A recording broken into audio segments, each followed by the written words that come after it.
Buenas tardes. Estamos aquí en la Semana Negra para presentar a un autor que es al que tengo a mi izquierda, Félix García Hernán, que es la primera vez que viene a la Semana Negra, así que bienvenido, Félix, a la Semana Negra. Y te lo dije, me alegro mucho de ser tu padrino porque además nos une una gran amistad.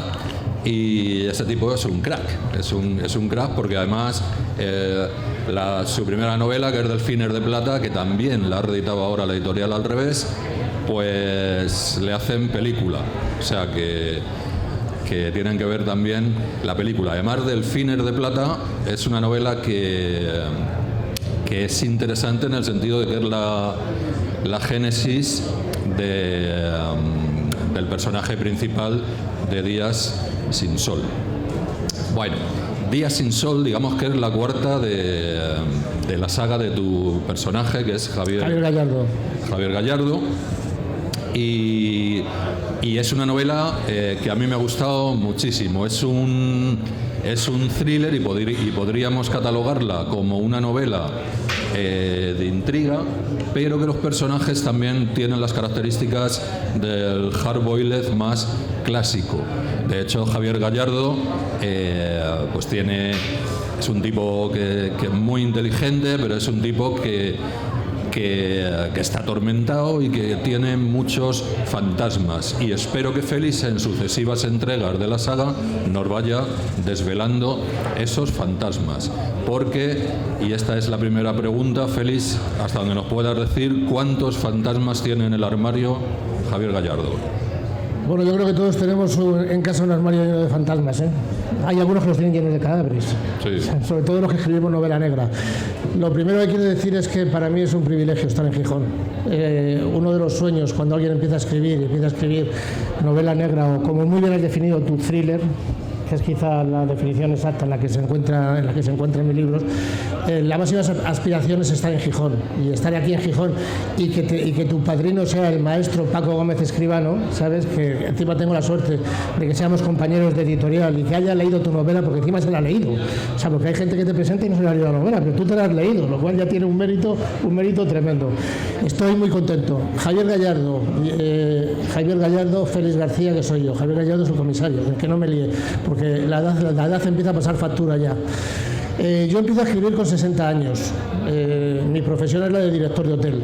Yo he dirigido hoteles en Madrid, ahora estoy poniendo en marcha un hotel en Málaga, y yo me dedico a los hoteles, pero hubo un momento en mi vida, hace ya 10 años, en que tuve un periodo de menos actividad, y yo tenía una historia en la cabeza que no tenía que ver nada ni con muertos, ni con Semanas Negras, ni con Gijones, ni con nada, que era contar una historia de amor, porque a mí yo en el fondo soy un romántico, y yo quería contar una historia de amor que estaba incrustada en el mundo de la ópera, en el Teatro Real. Y me puse a escribir esa historia de amor, que eran unos personajes que están cantando en el Teatro Real. Y yo creo que los personajes por la noche, cuando yo estaba durmiendo, dijeron: este no se entera, vamos a cambiar el aspecto de la novela y vamos a convertirlo en una novela negra. Y al final aquello se convirtió en un thriller, y ese fue el principio de Javier Gallardo. Luego vino Delfines de Plata, que ahora se ha reeditado. La verdad que estamos muy contentos. La película se estrena el día 28. Rodolfo Sancho hace el papel de Javier Gallardo, la ha dirigido Javier Elorrieta. Y estamos muy, muy, muy contentos de cómo ha quedado. Aparte que no puedo echarle la culpa a nadie porque el guión es también mío, con lo cual no voy a tener ninguna excusa. Después de Delfines de Plata escribí Días sin Sol.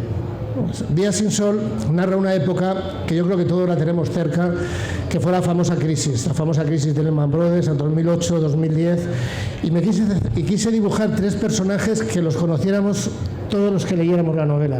Sí. Creo que cualquiera de los que leen la novela se van a identificar con alguno de los 3, ¿no? Y utilizando a mi favor una premisa de Patricia Highsmith, que la de Estaños en un tren. Pero antes de que sigas, porque enlazando con la anterior, es un thriller, porque obviamente es un thriller. Para mí el thriller es una evolución de la novela enigma, pero en este caso tú lo que haces también es poner de manifiesto la corrupción. Entonces, ¿cómo ¿Cómo se te ocurrió hacer esa simbiosis, ¿no? De una novela que es, porque es una novela muy psicológica, ya hablaremos. Luego te preguntaré por qué te gusta tanto Patricia Highsmith. Pero ¿cómo se te ocurrió hacer esa simbiosis de novela negra con novela enigma, agitarla y que te salga este pedazo de thriller? Yo creo que va muy unido lo que pasó en el 2008-2010 con la corrupción. Al final los que pagaron los platos fueron los de siempre, o fuimos los de siempre. Muchísimas personas se encontraron sin trabajo, entre ellas yo. Y el mundo parecía que nunca más iba a volver a salir el sol. De ahí el título de la novela, ¿no? de que nunca fuera a salir el sol. Entonces, tres personajes, cada uno que está en un sitio diferente de España. Uno es un Caddy Master de un club de golf en Marbella, la otra es una directora de una sucursal en una ciudad de provincia de España que le ha vendido a media ciudad preferentes y acciones de Bankia. Imaginaros lo que pasaba a esa mujer cuando bajaba todos los días desde la Plaza Mayor de Segovia por la calle Real hasta el Azoguejo y se encontraba con todos los que les habían vendido las acciones, que encima su marido es un juez del mercantil absolutamente corrupto.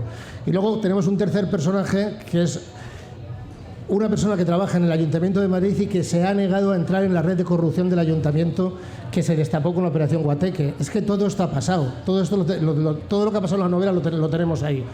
Y esas tres personas se conocen como te conoces hoy día a través de las redes y a través del chat de un periódico empiezan a interactuar entre ellos. Y hay uno de ellos que dice, bueno, ¿por qué no dejamos de hablar y tomamos medidas de los que nos han llevado a esta situación? Y deciden encontrarse utilizando el argumento de Highsmith y de Hitchcock, que es cada uno mata en una ciudad diferente a la suya, ¿no? Y digamos, hasta ahí puedo leer. El interés mío, que es a lo que vas tú, es que el lector llegase a empatizar con los criminales y que se le plantease el mismo dilema moral que se le plantea a Javier Gallardo cuando tiene que investigar el caso. Es decir, pero bueno, si es que estos les han puteado de tal manera que algo tienen que hacer. O sea, ¿y dónde está el límite? De hecho, el título original de la novela era El límite oscuro, ¿no? O sea, el límite oscuro que tiene que atravesar la policía para coger a los malos sin que se escapen, ¿no? Ya estoy hablando demasiado, como siempre. Sí, no, yo sinceramente he empatizado con el personaje femenino, porque además yo creo que es el Conociéndote a ti ya te veo ya. No, porque yo creo que es el personaje que tiene un mayor crecimiento dentro de la novela, porque parece ser que el líder es el tipo este que trabajaba en el club de golf de Marbella y tal, que bueno, en realidad era un psicópata muy inteligente, pero al final no, a mí se me viene un poco abajo, no era tan inteligente. La inteligente es el personaje femenino. ¿Y cómo hiciste ahí para hacer ese crecimiento? Yo me he quedado un poco flipado. De hecho, el empoderamiento de la novela es el de ella. Sí. O sea, ella es la que además se encuentra con el dilema tan grande, ¿no? de hacer algo que va en contra de su forma de pensar y tomar la decisión de hacerlo. De hecho, bueno, no quiero hacer ningún spoiler, pero por eso le quise dar voz a ella al final, al final de la novela, que fuera ella la que lo terminara, ¿no? El personaje que dices tú, tan inteligente, es alguien que también conoceréis muchos de vosotros. Es un Caddy Master que trabaja en un club de golf que, como hace favores a los socios, extrapolarlo a cualquier otra parte de la sociedad. Los socios, que están a un nivel económico absolutamente diferente a los de él, como le pasa la mano por la espalda, decir qué bueno eres, se piensa que es uno de ellos y no es uno de ellos, y se lo demuestran claramente cuando le engañan. Bueno, la novela que hacía referencia Félix es Extraños en un tren, de Patricia Highsmith, que luego la llevó al cine Alfred Hitchcock, ¿no? Entonces, como estaba diciendo Félix, la trama básicamente va de eso. Alguien tiene un marrón y otro tiene otro marrón, entonces cada uno se ocupa del marrón del otro. Pero en Extraños en un tren la cosa sale mal, por lo que todos ya sabemos, ¿no? Y en este caso no vamos a decir ni que salga bien ni que salga mal, hay que leer la novela para... Pero a mí me parece que le das un final bastante guapo, como dicen en mi barrio, y es, insisto, en el crecimiento de ella. Y luego, por otro lado, también me ha llamado la atención que te centras básicamente en las escenas de ellos tres, planificación de los asesinatos, en su vida privada y tal. ¿Puede ser que sea la novela en donde menos sale Javier Gallardo? No, En páginas, el número de páginas, digo. Sí, porque es que claro, el peso de las 3 personas es muy grande y me tengo que estar moviendo entre los 3. Es la novela más complicada para mí de hacer a nivel de raccord, de no cometer ningún error. O sea, tuvimos que trabajarla mucho porque son 3 personajes diferentes, cada uno tiene una forma de ser, una forma de pensar, son muy diferentes los 3 y los 3 se tienen que poner de acuerdo.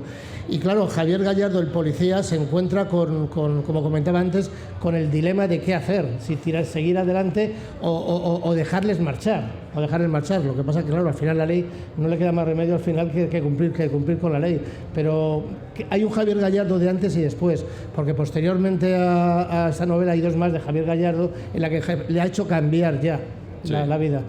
De hecho, Días sin Sol estamos trabajando ya en el guión con Javier Elorrieta y tenemos el gran dilema que nos tendrías que ayudar tú, seguramente, en si ir a un largo o ir a una serie. Una serie de 4 capítulos o ir a un largo. Porque la novela nos explota, hay demasiado contenido. Bueno, y luego también es una novela de triángulos. Yo no sé si esto te salió de casualidad o lo tenías planeado, porque son 3 los delincuentes y son 3 básicamente los policías, ¿no?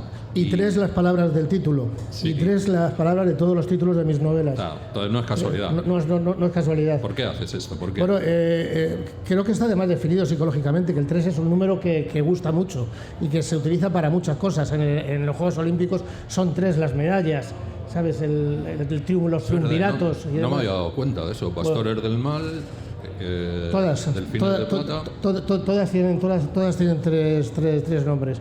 Bueno, digamos que eso también a nivel operativo me facilita mucho las cosas, ¿sabes? Tengo que pensar menos, porque en esto contra menos pienses mejor, porque cuando piensas es cuando la cagas, ¿sabes? Bueno, y luego, al estar basada un poco haciendo el guiño a Patricia Highsmith, es una novela muy psicológica. Es una novela donde los personajes, Félix se dedica muchas páginas a retratar lo que ellos piensan y verdaderamente, pues claro, estos extraños uno no decide matar a una persona así porque no, es que me ha insultado. No.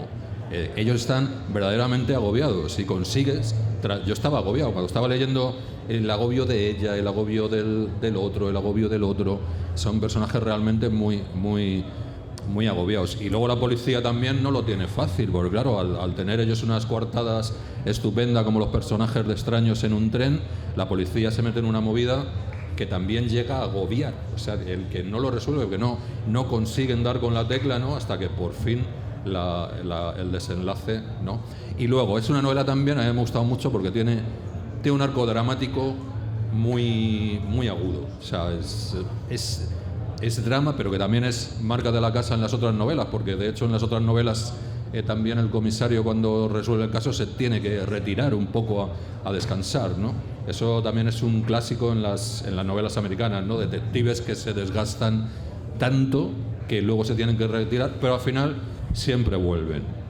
Entonces, pues yo decía antes que cuántos fantasmas más tiene Javier Gallardo en el armario y en qué dosis nos las vas a mostrar, porque supongo que estás decidido a continuar con la saga. Sí, estoy escribiendo ya la siguiente, va muy avanzada, estoy muy contento. Hay una novela también, aquella que os comentaba de los personajes que se revelaron, que se reeditará, que es Tras el telón, que es el secuestro de una primadona en el Teatro Real. Es una novela que le tengo mucho cariño, porque además en mi caso actuó como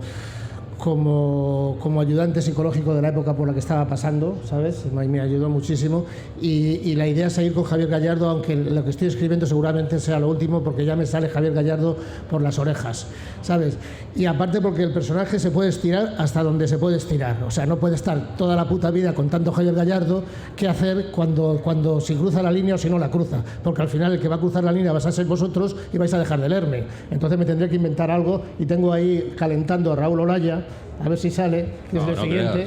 No creas, porque Conan Doyle tuvo que resucitar a Holmes, porque que Conan Doyle tuvo que resucitar a Sherlock Holmes porque se lo pedían los lectores, ¿no? Bueno, algo van a hacer con James Bond también, ¿eh? Después de la última película, algo tendrán que hacer con él. Pero Javier Gallardo ya ha cumplido. La novela que estoy escribiendo ahora, que ya os adelanto, es algo que ocurre en el año 2032, o sea, 10 años después. Y yo creo que ya va a ser la última de Javier Gallardo, porque entre otras cosas no sé dónde va a estar ya Javier Gallardo. Bueno. Ni Javier Gallardo ni el que escribe de Javier Gallardo, porque me queda poco tiempo. Pero tú imagínate cómo esperamos, triunfa la película y tal, y tendrás que hacer, aunque sea, yo que sé, una precuela, yo que sé. Bueno, a ver cómo era Javier Gallardo de joven, de pequeño. Ahora que estamos entre amigos os cuento un secreto. Delfines de Plata se estrena el 28 de julio. Yo empiezo a hablar de Delfines de Plata con Javier Elorrieta para hacer esta película hace 8 años. 8 años. Que ahora lo pienso y digo, Dios mío, pero bueno. O sea, como tengo que esperar otros 8 años para hacer otra película, ya me dirás tú. Espero que ahora vaya mejor. Pero los tiempos en todo lo que sea arte, pero especialmente en lo que tiene que ver con cinematografía, son enormes, entre otras cosas porque tienes que encontrar a alguien que pague la fiesta, y la fiesta no es gastarse 5.000 euros en editar una novela, es gastarse como mínimo 2 millones de euros en hacer una película, ¿no? Luego, eso sí, la experiencia es increíble, ¿no? Estar ahí en el plató, haber estado en el guión, que Rodolfo Sánchez te tenga que preguntar si puede cambiar una de las frases porque no le parece bien, es una de las experiencias más gratificantes de mi vida. Pero todo esto es efímero, o sea, hay que seguir, y tú lo sabes porque tú eres el maestro, que aquí no puedes parar. O sea, me imagino que después del Arcopiso ya tienes escrita la siguiente y ya tienes el escenario de la próxima. O sea, conociéndote estoy seguro. Yo publico una al año solo para venir a la Semana Negra cada año. Claro, no, mira, eso es lo que estoy haciendo yo también, efectivamente. Oye, una cosa te quería preguntar porque, a ver, supongo que como en Extraños en un tren, cada uno tenía que ser de una latitud distinta para generar unas determinadas coartadas. Y yo, según leía la novela y tal, pensaba, bueno, ¿y por qué has puesto a la personaje femenina en Segovia, al otro personaje masculino en Madrid, al otro en Marbella? Hombre, Marbella ha sido la cuna de la corrupción en este país, ¿no? Madrid también, pero Segovia, ¿por qué? ¿O podías haber puesto Teruel? No, porque Segovia la conozco bien y así tenía que pensar menos. Porque mis abuelos vienen de Segovia y digo, pues mira, la pongo que nació en Zamarramala, pues a otro le pongo no sé dónde y digo, mira, lo tengo mucho más sencillo. En Marbella, como veraneaba en Marbella, antes de que llegara la crisis y me mandara a Torremolinos, pues bueno, pues también me la conocía muy bien. Y Madrid, porque uno es de Madrid, ¿qué se le va a hacer? ¿No? Entonces, contra menos piense mejor, como te he dicho antes, ¿eh? No sea que lo estropee. No, te lo preguntaba porque tenía la curiosidad, digo, lo mismo. Sí, no, ahora hablando en serio, son sobre todo 2 focos de corrupción enorme que yo he vivido, además, personalmente, lo que fue la Operación Guateque en Madrid, el tema de corrupción, cuando para hacer cualquier edificio lo único que tenías que hacer era tocar la tecla adecuada para conseguirla, ¿no? Y lo de Marbella, ¿qué os voy a contar? Con las bolsas de basura llenas de dinero. Lo que ha pasado a nivel de corrupción ha sido tan sumamente fuerte que aquello tenía que explotar. Sí. Oye, aprovechando que te tenemos aquí, porque creo que estás trabajando también de guionista en la peli, ¿no? ¿Cómo es esa experiencia? Soy muy mal hablado, perdonadme, hablo muy mal, sobre todo cuando estoy entre amigos, ¿no? Pero es una experiencia acojonante, de verdad. El guión de Delfines de Plata lo hicimos en 3-4 meses en mi casa, Javier Elorrieta y yo, y estábamos escenificando las escenas. Entonces es que es algo divertidísimo, porque claro, es un medio que no conoces, es un lenguaje totalmente diferente al nuestro. Entonces algo que tú te piensas que funciona, resulta que no funciona y te lo tiene que decir él. O sea, necesitas un cineasta, para hacer un guión necesitas un cineasta. No puedes. Sin embargo, es muy importante que el novelista esté en el guión.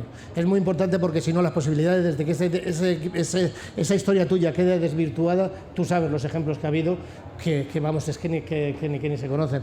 Por lo tanto, estar en el guión es una experiencia fantástica y yo espero seguir estando en todos, desde luego. De hecho, no admito la venta de derechos si no estoy en el guión.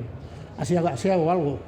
Cuéntanos en primicia para la Semana Negra hasta donde puedas si te han obligado, digamos, a cambiar mucho la novela o se mantiene fiel, sobre todo a los personajes centrales de la saga, que son Javier Gallardo y sus compañeros. Sí, y en cosas que me han obligado tenían razón. Como os comentaba antes, y además sé que sois consciente, pues sois todos lectores de novela negra, no tiene que ver nada un lector de novela negra con alguien que va con los niños y con las palomitas a ver una película a una sala de cine, es que no tiene nada que ver. Entonces, cosas que valen y que tú puedes contar en un libro sabiendo que no va a pasar nada, que lo va a aceptar el lector, en un cine a lo mejor no se aceptan. Entonces he tenido que transigir, pero no iba en contra del espíritu de la novela, ¿sabes? Seguramente no lo hubiera permitido, pero sí he tenido que transigir en algunas cosas y no me ha quedado más remedio. Por ejemplo, Delfines de Plata es una novela tremendamente masculina porque hay muchísimos personajes masculinos y había que meter más personajes femeninos. Y no era una cuestión de cuota, era una cuestión de lógica. ¿Sabes? No puede ser que los policías sean 3 y los 3 sean chicos. Había que hacer una diversificación porque además era bueno para la historia. Luego Delfines de Plata es una historia tremendamente dura que ha habido que dulcificar un poquito, que era muy dura. Y ahora que estoy con un presentador que es amigo y con vosotros, que os acabo de conocer, pero como si lo fuerais, es tremendo cómo la realidad supera la ficción de continuo en muchísimas cosas. Hay un ejemplo que cuento siempre que me pasó con Pastores del Mal. Había un personaje que yo metí en la novela que era el Papa, y yo lo metí tan contento porque el Papa en la novela había sido director espiritual de Javier Gallardo, pero es que en la realidad el Papa había sido director espiritual de Félix García Hernán, cuando Félix García Hernán, este señor que veis aquí, aunque no lo creáis, estuvo en el seminario de muy joven, y Bergoglio tuvo que hacer su tercera probatura en Alcalá de Henares y estuvo en mi seminario. Y a mí no se me ocurre nada más que meter al Papa dentro de la acción. Digo, qué bien voy a quedar. Y claro, me llama Gori, me llama Mercedes y me dice, pero tú estás zumbado, ¿tú te crees que alguien se va a creer que Javier Gallardo tenga el teléfono del Papa? Y le tuve que hacer un downgrading y convertirle en el general de los jesuitas. O sea, le tuve que bajar la categoría, ¿no? O sea, las cosas que ocurren en la realidad, y ya no os cuento los hoteles. Os podéis imaginar, ¿no?, lo que va pasando. Oye, y tú que nos has confesado que empezaste a escribir con 60 tacos, ¿tú esperabas que finalmente terminarías publicando con una editorial tan importante como Al Revés, en donde hay gente como, por ejemplo, tan famosa como yo, y pensabas que te iban a hacer película y tal? ¿Tú pensabas esto alguna vez? ¿Y cómo lo estás llevando todo este tema? ¿Cómo estás asimilando todo esto que te está pasando? Que me molaría que me hubiera pasado a mí, pues no me ha pasado. Anda. Bueno, yo empiezo a escribir con 60 años y yo no había escrito nunca nada en mi vida, pero había leído muchísimo. De hecho, vuelvo al seminario de Alcalá de Henares y en ese seminario de Alcalá de Henares la única lucecita que había para poder leer por las noches era en la capilla. Y entonces a mí no se me ocurre nada más que arrancar las pastas de la Biblia y ponérselas a lo que el viento se llevó para poder leer y poder terminarla antes de la semana que me dieron de plazo. Y a mí yo recuerdo la cara que puso el padre prefecto cuando me vio a las 2 de la mañana leyendo, diciendo, por fin Félix ha encontrado el camino. Y Félix lo que pasaba es que estaba descubriendo que Escarlata O'Hara no era bella. ¿Sabes? O sea, tienes que haber leído muchísimo para escribir. Yo no había escrito nada. Miento, alguna vez había usado malévolamente la literatura para beneficio propio, cuando tenía que conquistar a alguna chica, pero muy poquito más, pero muy poquito más. Y cuando escribí la primera novela, se la pasé a leer a Silvia, mi mujer, pensando que aquello no valía absolutamente nada. Y Silvia, a los 2 o 3 días, me dijo una frase que me cambió la vida: esto no lo has escrito tú. Sí. Y ese fue el momento en el que digo, coño, aquí está pasando algo, ¿no? Luego hubo una travesía del desierto por la que hemos pasado muchos, que es vas enseñando la novela pensando que tienes algo y resulta que no tienes nada, no te la leen, que te lean es muy complicado, escribes otra novela y vuelves a cometer el error de autopublicar, ¿sabes? Hasta que, bueno, por casualidad, porque la suerte es importantísimo en esto es siempre en la vida, el efecto de la suerte, pero en la novela es importantísimo para los autores, que caigan en las manos apropiadas y que las lea. Y Gori, nuestro editor, cae en sus manos Pastores del Mal, lee Pastores del Mal, se viene a Madrid para ficharme y se entera que hay otra novela sin publicar que es Cava2 Fosas. Se la lleva y me dice, cuando pueda la leeré. Y me llama a los 2 días diciendo que Julia, su mujer, se quiere divorciar porque había cogido la novela en el avión y no la podía soltar. Y me compró las 2. ¿Cómo lo llevo a partir de ahora? Con mucha tranquilidad y con mucho asombro. La facultad de asombro sigue siendo la de Silver, la de un chico de 12 años que sigue mirando a la luna, ¿no? y asombrándose de lo que pasa cada día. Me sigue pareciendo un milagro estar aquí con vosotros ahora hablando y estoy seguro que me seguirá siendo, o sea, seguirá siendo igual. Ahí no voy a cambiar. Muy bien. Pues yo os recomiendo que compréis Días sin Sol Los escritores siempre recomendamos que compréis nuestra última novela, claro, porque la queremos vender mucho para que nos vuelvan a publicar, pero sinceramente, a mí de las 4 es la que más me ha gustado, me ha encantado el guiño literario a Patricia Highsmith y me han encantado los personajes y me ha encantado, ya te digo, el arco dramático que planteas desde el principio hasta el fin. ¿Alguien quiere hacer alguna pregunta? ¿No? Pues muchas gracias, Félix. Un placer, oye, como además te he dicho, está lleno esto. Sí, encantado de ser tu padrino en la Semana Negra. Bienvenido. Eres mi padrino en muchas cosas, Paco. Ya te lo dije la primera vez que nos conocimos en Moraleja, que, vale. que es un privilegio. Luego te hago el bizun. Y nada, pues esto es la Semana Negra y sigue. Y me parece que estoy ahí, ¿no? Firmando, ¿no? Sí, ahora firmará Félix libros. Y yo también. Los míos, no los de él. Muchas gracias.